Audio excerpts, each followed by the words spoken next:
Untuk ngomongin gaji itu nggak akan ada habisnya sampai kapanpun, karena salah satu motivasi untuk lu kerja itu adalah gaji.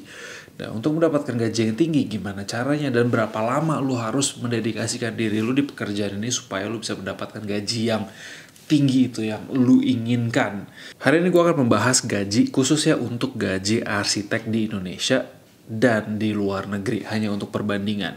Oke, welcome back to Cari Kuliah TV, tempat di mana lu bisa menemukan seluruh informasi yang bahasan yang paling penting dan menarik tentang pekerjaan, perkuliahan, dan startup. Let's go.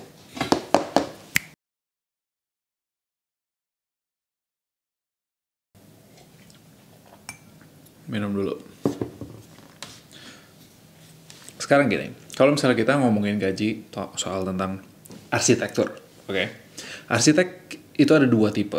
Pertama, kalau misalnya lu kerja sama orang atau lu bangun usaha sendiri di bidang arsitektur, itu gaji beda-beda. Sekarang kita kalau misalnya ngomongin di tahun 2021, data yang gue ambil dari Kelly Service, ya, dari Kelly Service, gaji arsitektur atau gaji seorang arsitek di suatu perusahaan yang memiliki pengalaman minimal 5 tahun, ingat ya, minimal 5 tahun, itu memiliki gaji kisarannya antara 15 sampai 20 juta.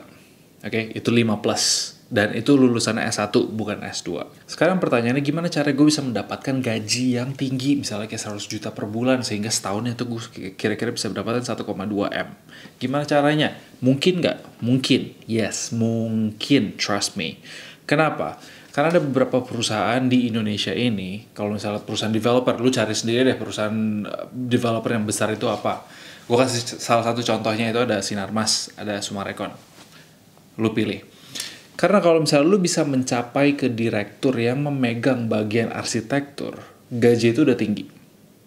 Oke, tapi itu lu membutuhkan waktu puluhan tahun supaya lu bisa mendapat posisi itu. Dan kedua, itu lu membutuhkan luck atau hoki. Oke, karena kalau misalnya posisi itu dipegang cuma satu orang, lu nggak tahu kapan satu orang ini turun sehingga lu bisa naikin, atau malah teman-teman lu yang bisa naik ke atas. Alright, itu membutuhkan luck juga. Sekarang kalau misalnya kita ngomongin gaji di luar negeri, oke, gue nggak usah jauh-jauh di Amerika, gue nggak usah di Eropa, gue ngambil contoh di Australia. Di Australia di tahun 2020, data yang gue dapat, itu mereka bisa mendapatkan sekitar 100,9 juta dengan lulusan S1 atau bachelor dan pengalaman 5 plus tahun, ya. Setahunnya itu mereka bisa mendapatkan sekitar 1, atau 1,3. Kenapa perbandingannya beda banget? Oke, sekarang pertama lu harus melihat GDP di sini sama GDP di sana itu berapa. Kalau misalnya untuk menentukan gaji itu memang nggak sembarangan. Kita di sini tuh punya UMR, kalau nggak salah sekarang itu sekitar 4,5. Dulu itu sempat ya 3,5, habis itu naik. Nah, kalau GDP di Australia itu sangat tinggi. Jadi standar kehidupan mereka tinggi. Wajar kalau misalnya mereka mempunyai gaji yang lebih tinggi daripada kita. Tapi kalau misalnya lu mau mendapatkan itu di tangan lo, di rekening lo, ke Australia, cari pekerjaan di sana, lu kuliah di sana, ngambil arsitek di sana, who knows, lu bisa menjadi one of the top arsitektur di Australia. Kalau di Eropa dan Amerika juga sama, itu mereka jauh lebih mahal lagi atau biayanya jauh lebih tinggi gaji dari Indonesia. Tetapi tidak menutup kemungkinan kalau lu kerja di Indonesia, lu bisa mendapatkan gaji tinggi atau pendapatan tinggi. Yes, kata kuncinya adalah pendapatan. Kenapa gue bilang pendapatan? Karena sekarang gue nggak ngomongin lagi kalau lu kerja sama orang. Kebanyakan arsitek, oke, anak-anak yang lulusan arsitek, itu pasti ujung-ujungnya mereka ingin membuat perusahaan sendiri atau mereka mengeluarkan jasa sendiri untuk membangun rumah atau merenov rumah. Banyak orang yang gue tahu lulusan arsitek atau dan engineer S2-nya, mereka itu ujung-ujungnya jadi interior designer. Tapi nggak secepat itu. Mereka juga semua udah pernah cerita sama gue bahwa dia bilang, oke, 5 tahun pertama, 3 tahun pertama gue tuh kerja dulu sama orang supaya mendapatkan ilmu, gimana cara mendapatkan klien, gimana cara ngomong sama klien, gimana cara bikin billing, gimana cara bikin invoice. Those sort of things yang lu nggak akan bisa diajarin di kuliah.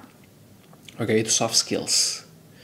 Nah, Setelah mereka udah menjalani 3, 5 tahun, 10 tahun kerja sama orang, barulah mereka membuat sendiri.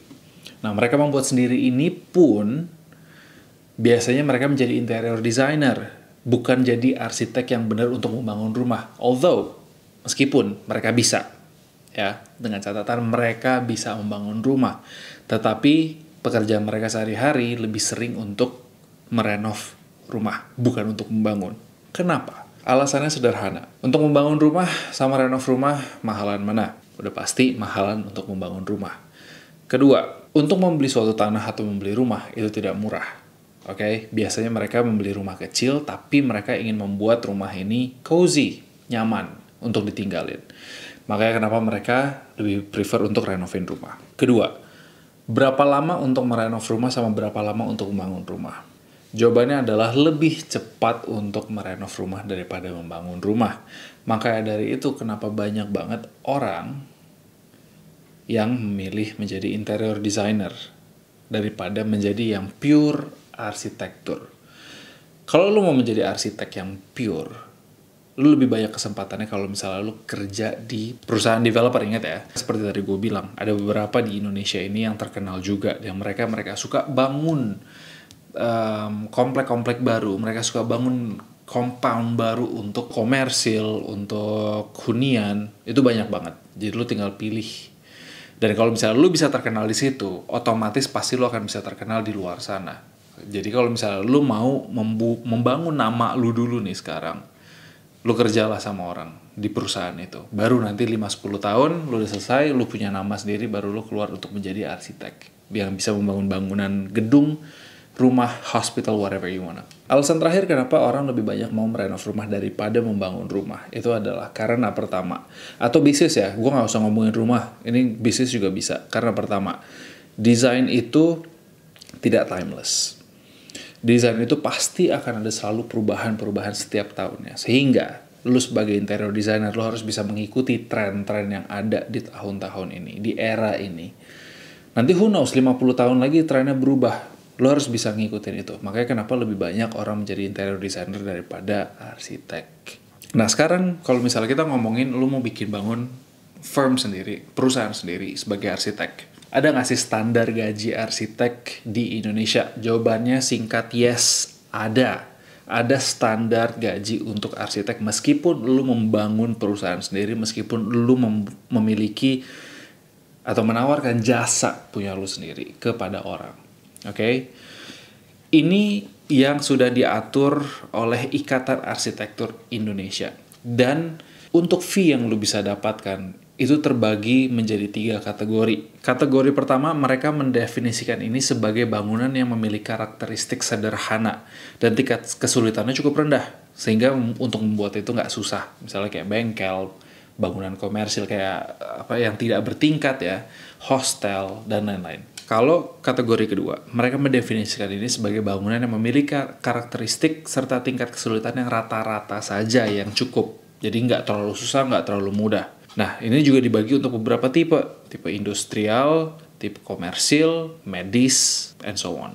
Kategori ketiga, kategori terakhir, mereka mendefinisikan bangunan ini adalah sebagai karakteristik khusus, ya, karakteristik khusus dengan memiliki tingkat kesulitan yang sangat tinggi. Nah, bangunan kategori ini juga dibagi untuk jadi beberapa tipe hunian, tipe komersil, komunitas, dan sebagainya. Nah, sekarang berapa fee yang lu bisa dapatkan setiap kategori ini? Kalau misalnya kita bilang, kita bisa lihat di sini ya, semuanya. Dari yang paling rendah, kurang dari 200 juta nilai proyek. Kalau kategori 1, lu bisa mendapatkan 6,5%. Nih, kategori 2, 7%, kategori 3, 8%. Kalau misalnya kita lihat ini terus, chartnya itu dia akan berkurang dengan bertambahnya nilai proyek. Kalau misalnya kita lihat nilai proyek yang paling tinggi ya, yang paling tinggi, lebih dari 500M. Kalau kategori 1, itu lu cuma bisa dapat 1%, 2, 1,25, 3 itu 1,6%. Ya lu tuh hitung sendiri aja kalau misalnya proyeknya 500M, lu bisa 1%-nya dapat berapa. Nah itulah makanya kenapa arsitek itu